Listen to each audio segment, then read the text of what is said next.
Mga kaibigan, dahil kakatapos lang ng Super Tucano holiday, ngayon balik ulit tayo sa Super Tucano. At ang daming nagre-request ni Super Tucano, ang ibig sabihin nito ay sikat na si Super Tucano. Kaya naisip ko na mabuti na lang hindi naging tao ito si Super Tucano. Kasi pag natao ito tapos tatakbo ng barangay kagawad sa amin, mukhang matalo pa ako nito eh. Ngayon, ito ang request ng ating mga kaibigan at taga-subaybay na sina Kain at sina Rooney San Jose, at ang kanilang request ay ang pagkumpara sa Super Tucano at ang F-22 Raptors. Grabe na ito. At ang request naman ni Sernan Sabturane ay ang Sukhoi o Sukhoi Su-57 versus Tucano. Mas lalong grabe na ito. At abangan nyo sa sunod dahil ang Super Tucano versus ang Chingdo J-10 ng China ay gagawan din natin ng video. Ito ay ni-request ni Mary Grace Demilio Mangilay, pero sa susunod pa. Pero bago tayo magpatuloy, huwag niyong kalimutan pindutin ang subscribe button para lagi kayong updated.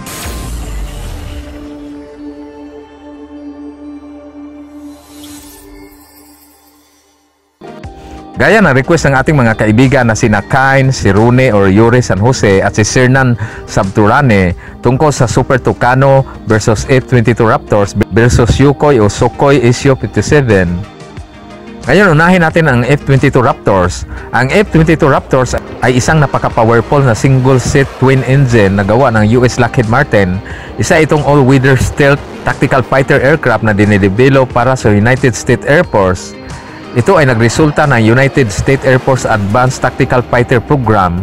Ang F-22 Raptors ay dinidisenyo para maging superior sa lahat ng mga fighter at superior din sa ground attack electronics warfare and signals capabilities. Ang F-22 Raptors ay unang pumapasok sa serbisyo noong 2005 at ang Raptors ay may speed na Mach 2.25 or katumbas sa 2,414 km/h.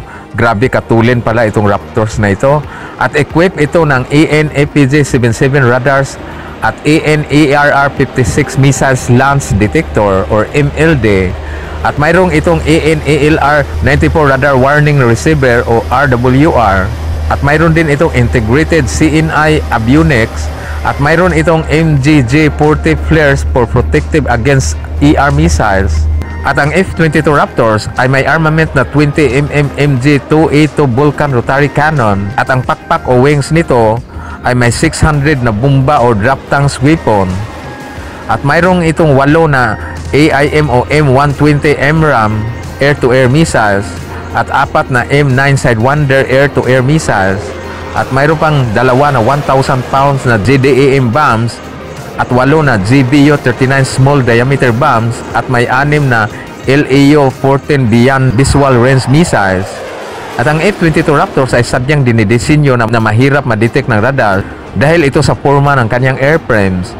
At ang F-22 Raptors ay isang 5th generation air superiority fighter na kinukonsiderang 4th generation in stealth aircraft technology.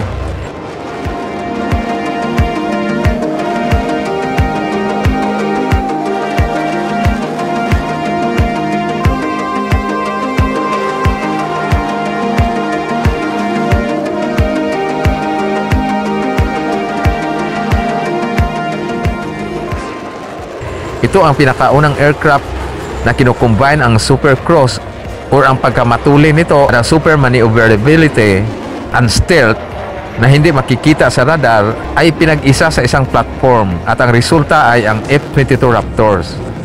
Dahil sa kanyang matutuli na speed at matataas na lipad, ang eroplano na ito ay nagdagdag ng kanyang survivability laban sa mga ground defense gaya ng surface-to-air missiles.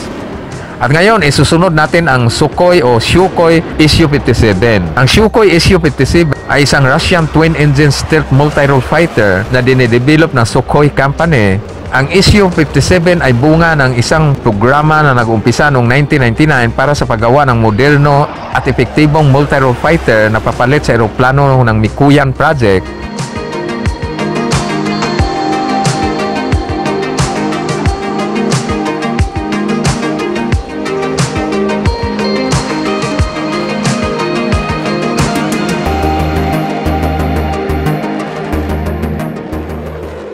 At ang Su-57 ay ang pinakaunang aircraft sa Russian military na dinidisenyo kasama ang stealth technology. Ang Sukhoi Su-57 ay isang multi-role fighter na capable of aerial and ground maritime strike at may pinagsamang stealth at super maneuverability, super cross, integrated avionics at substantial integral payload capacity. Ang Su-57 ay siyang papalit sa MiG-29 at Su-27 at ito minamarket for export. Ang unang flight ng Su-57 o Sukhoi 57 ay noong January 10, 2010 at ini-introduce ito at pumasok sa serbisyo noong December 25, 2020. Ang Sukhoi 57 o Sukhoi ay may speed na maabot ng Mach 2 or katumbas sa 1,327 km per hour, mas matulin ang F-22 Raptors.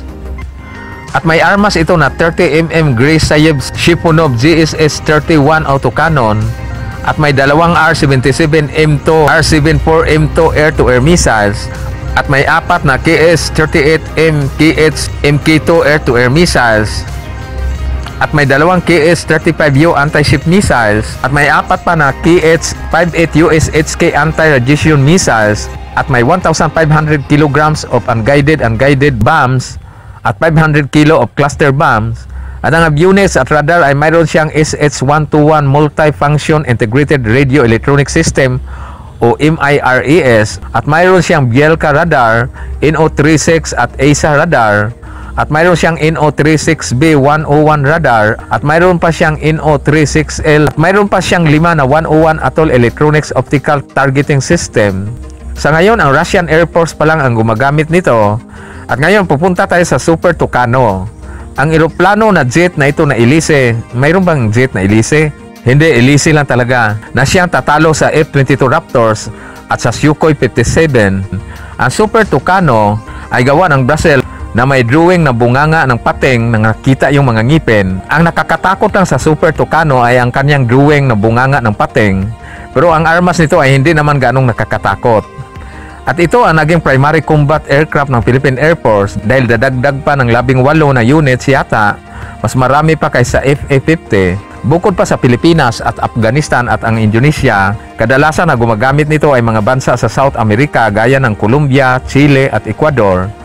Ang Super Tucano ay may speed na 520 km per hour, pero kadalasang ginamit na speed nito ay gagamit lang ito ng 148 km per hour na ibig sabihin kaya itong habulin ng motorsiklo.